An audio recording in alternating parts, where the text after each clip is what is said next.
Ensuring a good quality of code is the biggest challenge a programmer is facing. In today's topic, I will help you and let you know a simple 10 tips that will help you to ensure the code which you are writing is of high quality. Tip number 1. Development guideline document. Every project has a different architecture, different flow, and in fact a different way of writing the code. So it's better to check if any development guideline document is available for you to refer in the project on which you are supposed to work. Tip number 2, identification and analysis. Here we have to identify all the places where we have to write the code in the project as per the requirement. Let's say we have to display one user profile based on the user ID, and we did our analysis and identified like we have to write one method in user controller which is able to handle the request, and one method in user business layer where we can write some kind of business logic, and one method in database repository where we will write all the queries which will able to generate the data from database and return back to the controller. And from the controller we have to return back to the view. So we have identified one view on which we have to display the data, and that way we have identified all the places wherever we have to write the code in the project. Tip number 3, short and common business objective methods. Do not write a long method, keep it short, and write a method in such a way it is reusable across multiple places within a module itself. Suppose we have a requirement where we have to save the user and have to assign department after saving the user. Now these are two different business objectives, saving user and assigning a department. So in that case we will write two different methods. One is saving the user, that role is only to save the user. Another method is assigning the department, that will only assign the department to the already existing user itself. So both methods can be called independently or both methods can be called together. Tip number 4, data transfer objects, that is DTOs.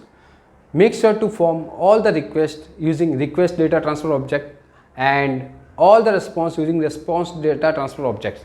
In short, we can call it as a view models.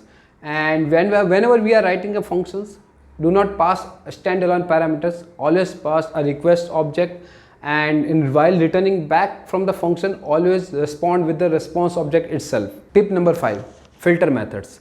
Write this method in order to check any kind of validation, any kind of access before executing actual method of controller or after executing any method of the controller itself.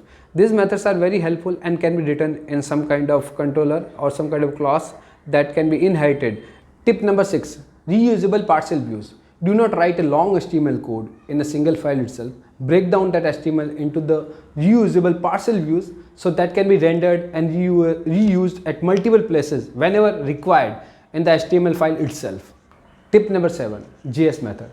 Write your all JS method in separate JS file and include that file, JS file in HTML as an external linking itself.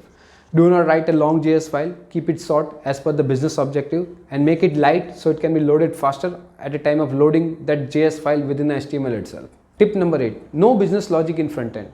Do not write any kind of business logic in your front end file like HTML and JS. Always keep your business logic in backend code that will make it less vulnerable or more secure. Tip number 9, utility methods. Always write some kind of utility methods in a utility layer. For example, right in our system we have some kind of communication module that will send out SMS and email to the users. Now the communication is based on some kind of template that have some placeholder which needed to be replaced with the actual value during the runtime. Now we have to write one utility method whose role is only to get a template body with the placeholder and replace the placeholder with the actual value and return back the actual body to the calling method. Tip number 10, proper commenting. Please comment properly on your code. That will explain like for what purpose this code has been written. These are the few tips, if followed correctly, will help you to write neat and clean code with the high quality itself. Please like, subscribe and do not forget to click on bell icon to get latest video updates. Thank you.